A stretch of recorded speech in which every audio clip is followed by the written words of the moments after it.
De nouveaux emplois seront créés. Certains emplois seront perdus. Chaque emploi sera transformé. Alors, décomposons cela. C'est toujours facile d'aller d'un extrême à l'autre. Mais je trouve toujours utile, quand on décompose le problème et qu'on y réfléchit, de partir des premiers principes.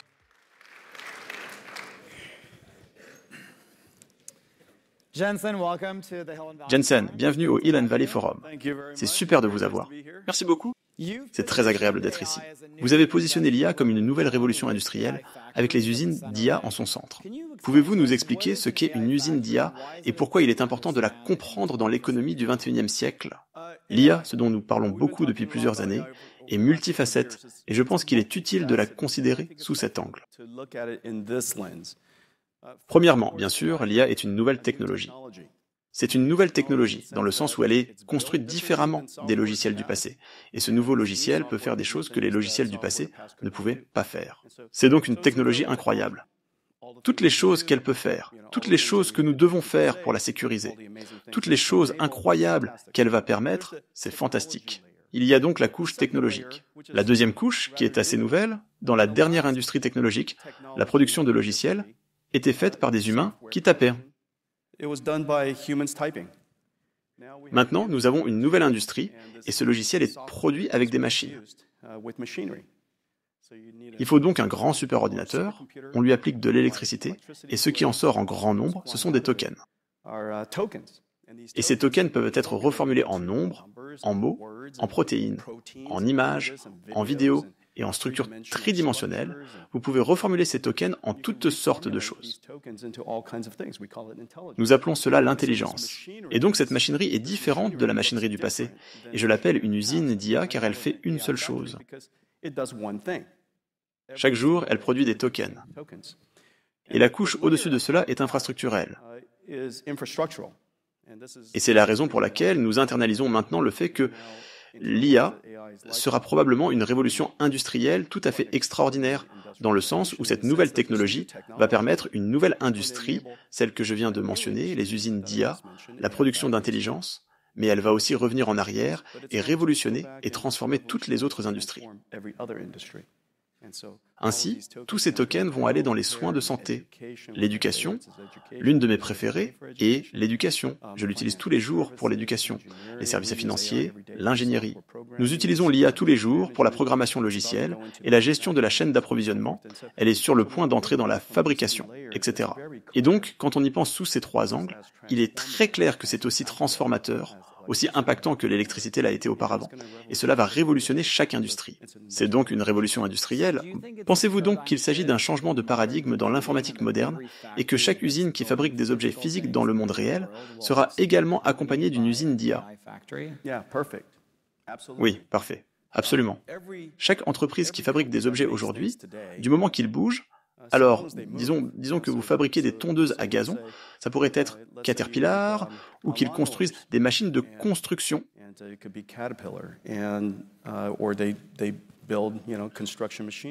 Aujourd'hui, elles sont en grande partie manipulées manuellement. À l'avenir, elles seront autonomes, ou très autonomes, ou semi-autonomes, ou assistées.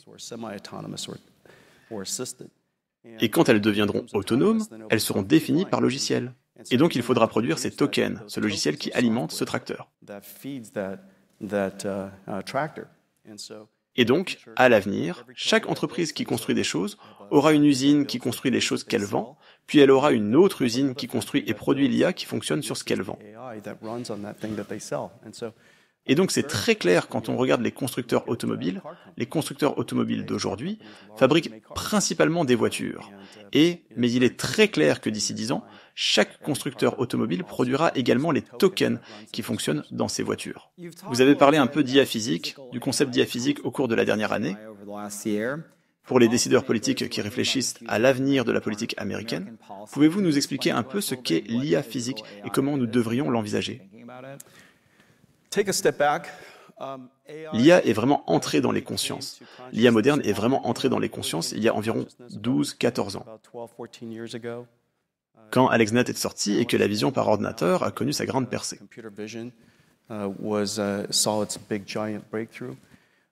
Et c'était, je crois, en 2012. À cette époque, si vous prenez du recul, qu'est-ce que la vision par ordinateur dans ce contexte plus large? C'est la perception. Percevoir le monde, quelle que soit la modalité d'information. Ça peut être bien sûr des images, des sons, des vibrations, la température. Et nous avons maintenant développé des modèles d'IA qui comprennent la signification de toutes ces informations et qui peuvent être assez intelligents à ce sujet. Donc la première couche, la première vague d'IA était l'IA de perception. La seconde dont tout le monde a commencé à parler, il y a peut-être 5 ans, était l'IA générative. Et l'IA générative est l'endroit où le modèle d'IA a appris à comprendre la signification de l'information, mais à la traduire. Donc par exemple, vous pourriez comprendre l'anglais et le traduire en français. Vous pourriez comprendre l'anglais et le traduire en images. Et donc vous pourriez lui donner une invite pour générer des images. Donc l'IA générative est essentiellement un traducteur universel, si vous voulez. Un traducteur universel qui comprend le langage des humains, la langue. Et donc, c'est la prochaine vague. La vague dans laquelle nous sommes maintenant est celle où vous avez des IA qui peuvent comprendre, qui peuvent générer. Mais comme vous le savez, l'intelligence nous demande de résoudre des problèmes et de reconnaître des conditions que nous n'avons jamais vues auparavant. Et la façon dont nous faisons cela est d'utiliser le raisonnement. Nous appliquons des règles, des lois et des principes que nous avons appris par le passé et nous décomposons le problème étape par étape. Et même si nous n'avons jamais résolu ce problème auparavant, par le raisonnement, nous pouvons le résoudre. D'accord ? Et donc, c'est l'une des capacités uniques de l'intelligence. Et donc, nous sommes maintenant dans cette ère appelée l'IA de raisonnement. Et les IA de raisonnement vous permettent de produire une forme de robot numérique. Nous les appelons IA agentiques, des agents. Elle a de l'autonomie. Et donc une IA qui peut comprendre la tâche qui lui a été donnée, elle peut aller apprendre et lire, utiliser des outils comme des calculatrices, des navigateurs web et des feuilles de calcul, et puis revenir et faire quelque chose pour vous. Ça pourrait être quelque chose lié à la chaîne d'approvisionnement. Donc elle accède à son SAP. Ça pourrait être quelque chose lié au RH, elle accède à Workday. Et donc, ces IA agentiques, mais alors, ils sont essentiellement des robots. Mais ce sont des robots de main-d'œuvre numérique. Et donc à l'avenir, vous savez, nous allons être la génération de PDG qui vont gérer à la fois la main-d'œuvre biologique et la main-d'œuvre numérique. Et nos départements informatiques vont devenir le département RH de l'IA agentique. D'accord ? Et donc c'est en quelque sorte la phase dans laquelle nous nous trouvons aujourd'hui. Eh bien, la prochaine vague, et c'est là que les plus grandes industries du monde vont en bénéficier, la prochaine vague nous oblige à comprendre des choses comme les lois de la physique, le frottement, l'inertie, la cause et l'effet.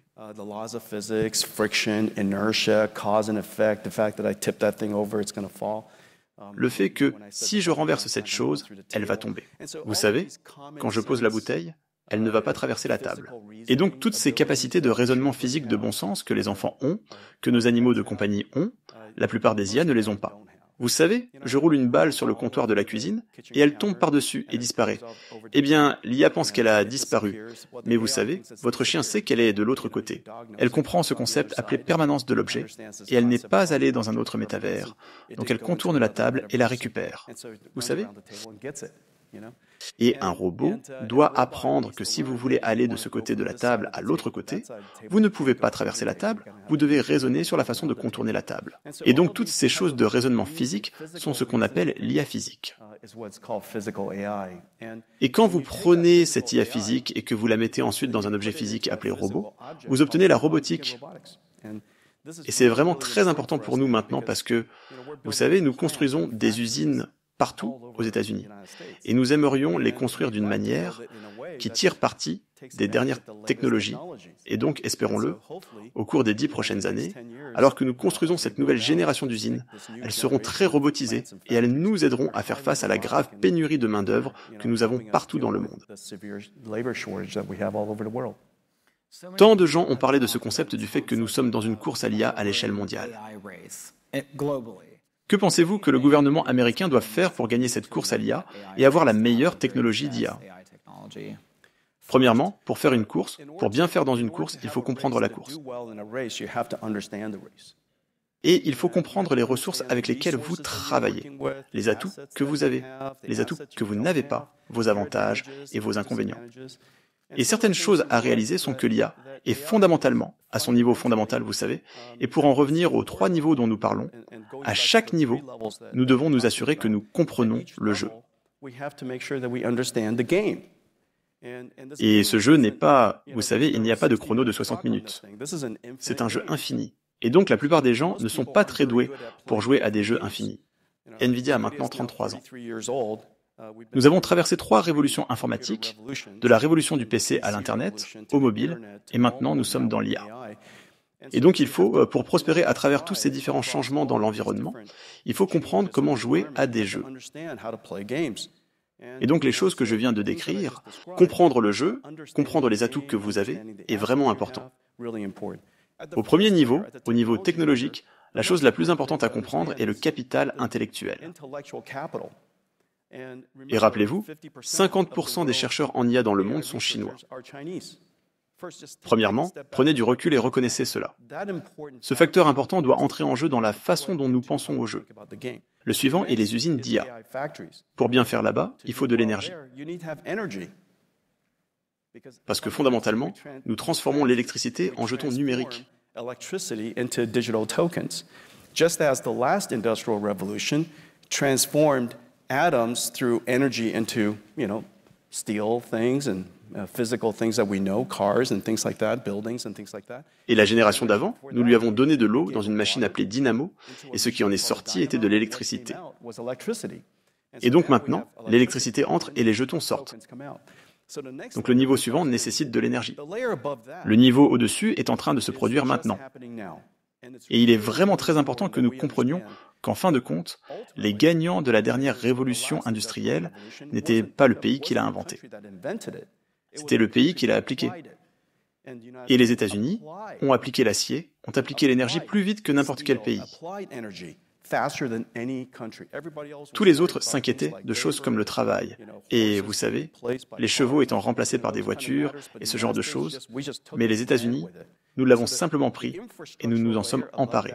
Et donc la couche infrastructurelle au-dessus concerne l'application de la technologie. Il s'agit de ne pas en avoir peur, de vouloir s'y engager, de reconvertir notre main-d'œuvre afin que nous soyons capables de l'appliquer. Encourager les gens à l'adopter. Et donc quand vous regardez l'IA à travers la lentille que je viens de décrire ou le cadre que je viens de décrire, chacune des couches a ses propres, si vous voulez, défis et opportunités, et le jeu est un peu différent dans chacune. Sur le point de la main-d'œuvre, la presse s'est tellement concentrée sur le tissage du récit, selon lequel l'IA pourrait potentiellement entraîner un déplacement massif de la main-d'œuvre et un chômage de masse.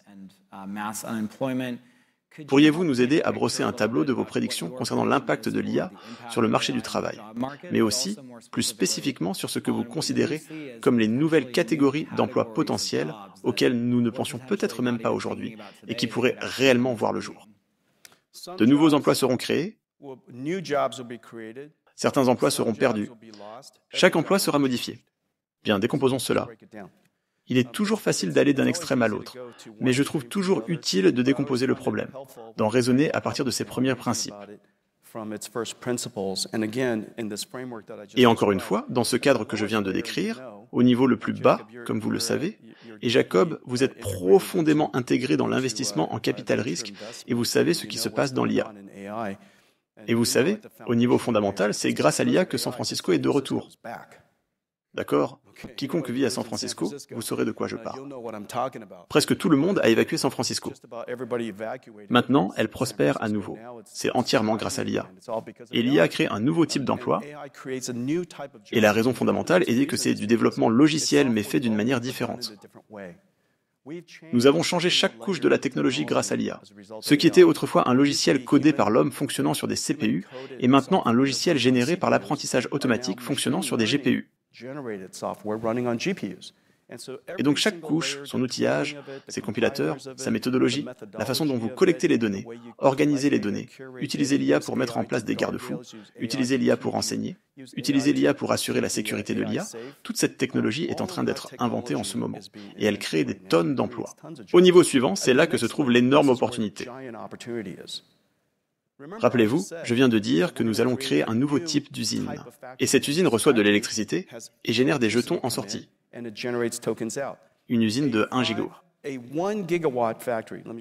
Nous construisons, vous savez, à l'horizon, quelque chose comme 7, 8, 10 gigawatts d'usines d'IA.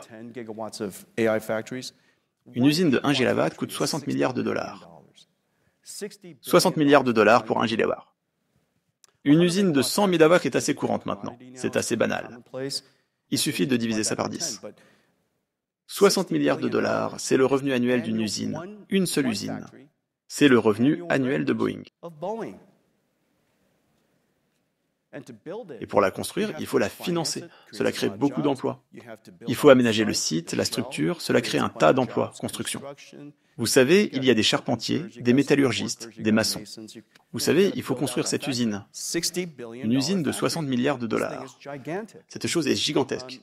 Il faut avoir, vous savez, des ingénieurs mécaniciens, des ingénieurs électriciens, des plombiers. Et puis après ça, tout ce qui est basse tension. Vous savez, tout ce qui est informatique et réseau. Après ça, les opérations. Tout ce cycle prend environ 3 ans. Un tas de nouveaux métiers doivent être créés. Dans la dernière industrie informatique, le dernier changement de plateforme de calcul. Le chemin critique numéro 1 pour la croissance de la plupart des entreprises était les ingénieurs logiciels. Cette prochaine couche d'usine d'IA, le numéro 1 sera les métiers. L'artisanat. Et je pense que c'est formidable. Notre pays doit reconnaître que l'artisanat est un travail respectable. Et c'est un travail essentiel et nécessaire pour construire notre pays. Et donc nous voulons encourager l'artisanat. Les électriciens, les plombiers, vous savez, les charpentiers, les métallurgistes, tout l'éventail, nous allons en avoir besoin d'un tas. Et puis maintenant, au-dessus de cela, c'est quand nous pouvons commencer à parler de la manière dont ces agents d'IA vont changer le travail des médecins, ou des professionnels des services financiers ou du service client.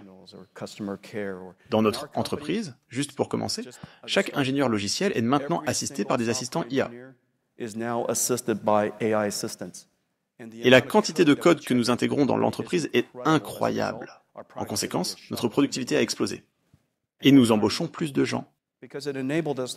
Parce que cela nous a permis de créer plus de choses que le monde désire. Cela augmente nos revenus et augmente notre capacité à embaucher. Et donc je pense que cette couche supérieure veut vraiment intégrer l'IA aussitôt que possible. Rappelez-vous, ce n'est pas l'IA qui va vous prendre votre emploi. Ce n'est pas l'IA qui va détruire votre entreprise. C'est l'entreprise et la personne qui utilise l'IA qui va vous prendre votre emploi. Et c'est donc quelque chose à intérioriser. On a beaucoup parlé récemment du retour de la fabrication. Beaucoup de gens dans le domaine de l'IA ont parlé du concept de la façon dont les jumeaux numériques et les usines de fabrication adoptant les jumeaux numériques. Cela pourrait réellement aider à relancer la fabrication ici. Et simultanément, le PDG d'Apple, Tim Cook, a récemment déclaré que l'un des principaux goulots d'étranglement pour le rapatriement et la fabrication de l'iPhone ici était la technologie de bras robotique, bonne et précise. Donc, à ces deux égards, il semble vraiment que l'IA pourrait être une technologie habilitante pour la fabrication et le rapatriement. Pourriez-vous nous en dire un peu plus sur votre pronostic à ce sujet ? Oui, tout d'abord, la fabrication ne concerne pas la main-d'œuvre à faible coût. La fabrication de pointe aujourd'hui est logicielle. Toute l'usine est pilotée par logiciel. Toute l'usine est un robot géant. Et c'est un robot qui orchestre tout un tas de robots à l'intérieur. Et donc ces usines de pointe emploient beaucoup de gens. Mais c'est en grande partie de la technologie. Et donc je pense que la première partie est que dans notre industrie, et je vais parler de la mienne. La capacité pour nous de fabriquer de bout en bout, du silicium au supercalculateur d'IA, ici sur le territoire, est une formidable opportunité. Et je suis ravi que l'administration encourage et soutienne vraiment l'industrie à relocaliser la fabrication. C'est un travail de haute qualité. C'est un travail de technologie avancée. Le faire sur notre territoire est une opportunité fantastique pour le pays. Et je suis très enthousiaste à ce sujet. Nous en sommes de grands partisans. Et nous avons de la chance d'avoir des partenaires dans le monde entier qui nous soutiennent pour faire cela. Ça, c'est le numéro 1. Deuxièmement, si nous ne devenons pas bons en fabrication, nous allons laisser derrière nous une industrie géante qui va être propulsée par la disponibilité de l'énergie. Quel pays ne veut pas s'engager dans cette nouvelle industrie appelée IA? Pourquoi ne voudriez-vous pas produire de l'IA? Pourquoi ne voudriez-vous pas vous engager dans l'une des fabrications les plus avancées? Il se trouve que ce sont des chiffres quand c'est fait. Et tout comme c'était des électrons lors de la dernière révolution industrielle. La plupart des gens ne comprenaient pas que l'on puisse créer cette chose via une machine appelée dynamo. Nous l'appelons maintenant les supercalculateurs d'IA de NVIDIA. Mais à l'époque, ce qu'une dynamo produisait, ce qui en sortait, était invisible, c'était de l'électricité. Ne la touchez pas, mais c'est de l'électricité, ce sont des électrons. Et maintenant, c'est une nouvelle forme d'électrons, ce sont des chiffres. Et donc, bien sûr, nous voulons nous engager dans cette nouvelle industrie, et pour ce faire, nous devons avoir la fabrication sur notre territoire. Or, ce qui est absolument vrai, c'est que la fabrication est si gourmande en technologie que nous devrions d'abord la réaliser dans un jumeau numérique. Nous devrions d'abord le faire en réalité virtuelle. NVIDIA conçoit les systèmes les plus complexes au monde. Chaque génération de notre R&D coûte environ 20 milliards de dollars. Peut-être plus maintenant, mais disons 20 milliards de dollars de R&D juste pour produire une famille de puces. Nous concevons ces puces entièrement dans leur jumeau numérique. Elles ont existé pendant des mois et des mois, bien avant que nous ne les produisions. Au moment où je l'ai produite, je sais qu'elle est parfaite. Je le sais parce que nous l'avons simulée de manière exhaustive, et nous l'avons émulée et nous l'avons mise à l'épreuve. Nous devrions faire de même avec les usines numériques. Ces usines, de grandes usines, nous devrions créer entièrement des jumeaux numériques, utiliser l'intelligence artificielle pour créer ces jumeaux numériques, les faire fonctionner. Bien, les faire fonctionner, les optimiser et les utiliser pour planifier votre production, le tout numériquement.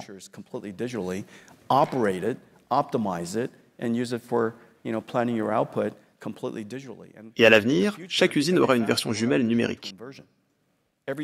À l'avenir, et j'espère que chaque être humain aura une version jumelle numérique.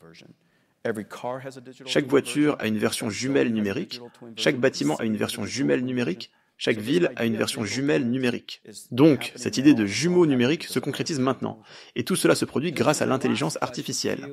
Jensen, ma dernière question pour vous est la suivante. Quelle est votre estimation quant au délai d'ici lequel nous vivrons dans un monde où les robots dotés d'IA feront partie intégrante de la vie quotidienne? Tout d'abord, une voiture autonome est un robot. Cela nous a pris environ 10 ans, et maintenant Waymo est présent dans des villes à travers tout le pays, et s'en sort fantastiquement bien.